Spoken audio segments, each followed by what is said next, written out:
Ready start. उपाध्यक्ष महोदय, विकास निरंतर चलता रहे, इसके लिए किस प्रकार के ढांचे की आवश्यकता होगी?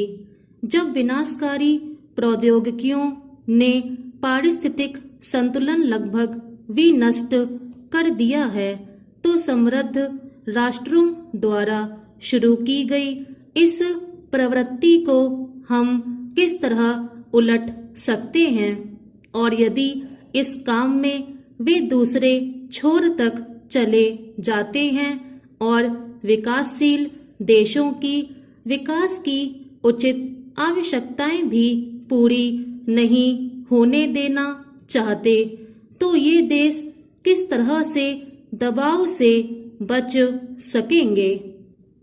हम किस तरह इन एक तरफा प्रतिबंधों से बचेंगे जो हमारे प्रौद्योगिकियों, हमारे विकास के लिए आवश्यक भौतिक और मानवीय साधनों पर लगाना चाहते हैं? इन प्रश्नों का संतोषजनक उत्तर देने के लिए विश्व भर के विद्वानों को इस पर ध्यान देना होगा। आज से 30 वर्ष पहले चीन ने संयुक्त राष्ट्र संघ में अपना न्यायपूर्ण और वैध स्थान ग्रहण किया था। भारत को इस बात का गर्व है कि उससे पहले 22 वर्ष तक वह चीन को संयुक्त राष्ट्र संघ में प्रवेश दिलाने के न्यायपूर्ण और सही सिद्धांत को शीघ्र अतिशीघ्र स्वीकार करने पर जोर देता रहा। आज जब इस विश्व संस्था को बने हुए 6 दशक होने वाले हैं, हम दोनों दुनिया के सबसे बड़े देशों को यह सुनिश्चित करने के लिए हर संभव चेष्टा करनी चाहिए कि वह संस्था मानव में छुपी हुई विपुल मानवीय अंतर्शक्ति को उपयोग में ला करके दिखाएगी।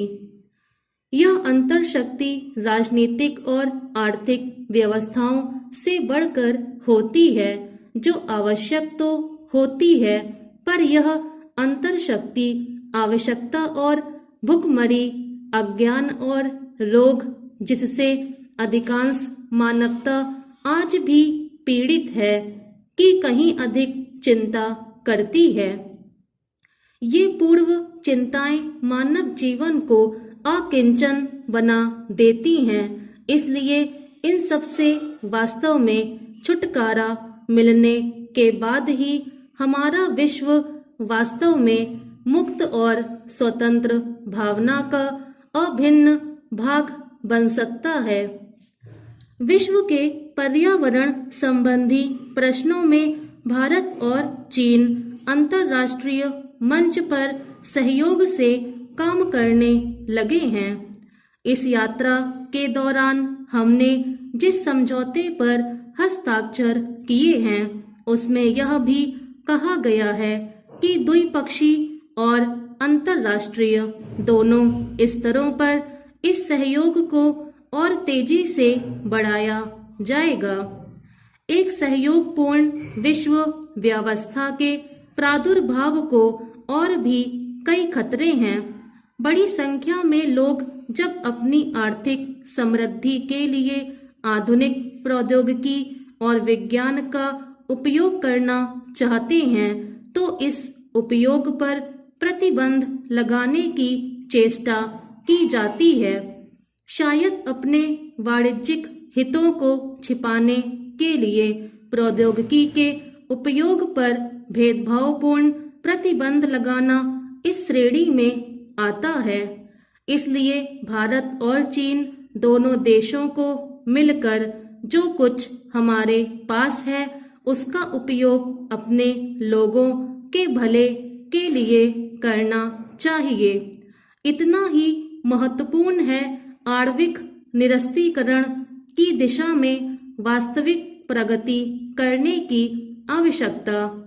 यदि कभी कुछेक देशों द्वारा आणविक शस्त्रों के बड़े विशालकाय भंडार बनाए रखने का कोई औचित्य था, तो भी अब वह भी नहीं रहा।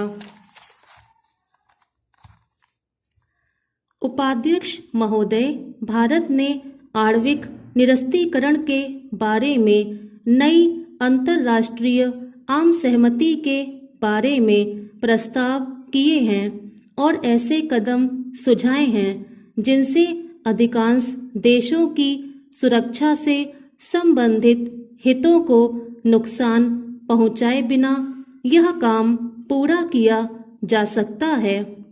यह मानवीय प्रयास का एक महत्वपूर्ण क्षेत्र क्यों है?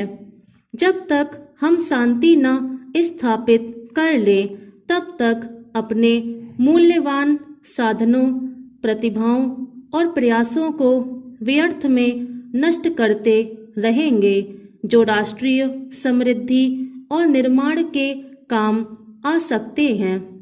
भारत ने बहुत पहले ही इस दिशा में स्पष्ट चुनाव कर लिया था। मेरे विचार में ऐसा एक भी देश नहीं है जिसकी सुरक्षा संबंधी आवश्यकताएं भारत जैसी हों और सभी संधियों और गुटों से अलग रहा हो और जो भारत के मुकाबले रक्षा पर कम खर्च करता हो। परंतु सहकारी विश्व व्यवस्था की स्थापना में सबसे बड़ी बाधक यह धारणा है कि किसी अर्थव्यवस्था के संचालन का केवल एक उपाय होता है। भारत और चीन दोनों की बहुत विशाल अर्थव्यवस्थाएं हैं और अन्य मामलों में उनमें भारी विविधता है।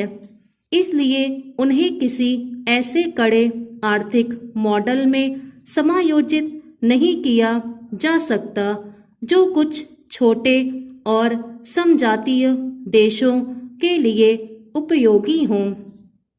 आप एक समाजवादी मंडी अर्थव्यवस्था बनाने जा रहे हैं जिसमें आपके देश की विशेषताएं होंगी जो आपकी परिस्थितियों और आपकी प्रतिभा के अनुरूप होंगी। आपने इस प्रयोग में जो उल्लेखनीय प्रगति की है उसे सारा विश्व जानता है। हम भी अपने लोगों की रचनात्मक प्रतिभा और शक्ति का उपयोग करते हुए अपनी अर्थव्यवस्था को मुक्त करने की चेष्टा कर रहे हैं। अभी तक हमारे परिणाम बड़े उत्साहवर्धक हैं। हमारी सफलता की संभावना से कई लोगों को अनावश्यक आशंकाएं हो गई हैं। विचारों के मुक्त आदान प्रदान को रोकने के लिए विकासशील देशों के आगे नए नए तर्क प्रस्तुत किए जा रहे हैं। भारत में एक लोकतंत्र के नाते हमारा उत्तर यह है कि हमें विभिन्न विचारों को आने देना चाहिए और जिस देश को जिस विचार की आवश्यकता हो उसे हम चुन लें और अपना लें। हम अपने लोगों की बुद्धिमानी के बारे में बहुत आशावादी हैं जो यह समझ लेंगे कि कौन सी बात उनके हित में नहीं है, भले ही उसे कितने आकर्षक ढंग से प्रस्तुत क्यों ना किया गया हो। इस सुखद टिप्पणी के साथ मैं आपको इस बात के लिए धन्यवाद देता हूँ कि आपने यहाँ मुझे युवाओं से संभाषण का अवसर दिया। मुझे विश्वास है कि आपके देश ने युवा वर्ग में जो आस्था प्रकट की है वे अपने को उसके योग्य सिद्ध करेंगे। यही बात भारत के युवाओं के लिए है। मुझे विश्वास है कि वे भी ऐसा ही करेंगे। मुझे बताया गया है कि यहाँ पर कुछ छात्र हिंदी का अध्ययन कर रहे हैं। यह बड़ी खुशी की बात है स्टॉप।